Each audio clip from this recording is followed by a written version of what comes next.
Hello friends, welcome to my YouTube channel AG digital school. তো AG digital স্কুলে তোমাদের প্রত্যেকে স্বাগত জানাই বন্ধুরা।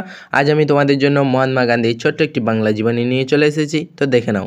মহাত্মা গান্ধী ছিলেন একজন মহান স্বাধীনতা সংগ্রামী। তার পুরো নাম ছিল মোহনদাস করমচাঁদ গান্ধী, সবাই তাকে বাপু নামে চিনত।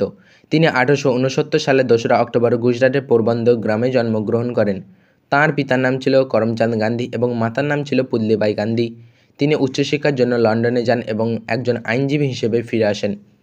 তিনি অসহযোগ আন্দোলন, ভারত ছাড়ো আন্দোলন সহ অনেক আন্দোলনে নেতৃত্ব দেন। ভারতের স্বাধীনতার জন্য তিনি ব্রিটিশদের বিরুদ্ধে লড়াই করেছিলেন। তিনি ভারতের জাতীয় পিতা হিসেবে পরিচিত। 1948 সালের 30শে জানুয়ারি এই মহান নেতার মৃত্যু ঘটে। প্রতি বছর আমরা তাঁর জন্মদিন গান্ধী জয়ন্তী হিসেবে পালন করি এবং তাঁর প্রতি শ্রদ্ধা নিবেদন করি। তো বন্ধুরা, এই ছিল মহাত্মা গান্ধী সম্পর্কে ছোট্ট একটি বাংলা জীবনী। তো তোমরা অবশ্যই কমেন্ট করে জানাবে ভিডিওটি তোমাদের কেমন লেগেছে। ভিডিওটি ভালো লাগলে অবশ্যই একটা লাইক করো, আর চ্যানেলে নতুন হয়ে থাকলে চ্যানেলটিকে অবশ্যই সাবস্ক্রাইব করে রেখো। তোমাদের জন্য এরকম আরও অনেক অনেক ভিডিও অপেক্ষা করে আছে। তো সবশেষে বলি, ভালো থেকো, সুস্থ থেকো।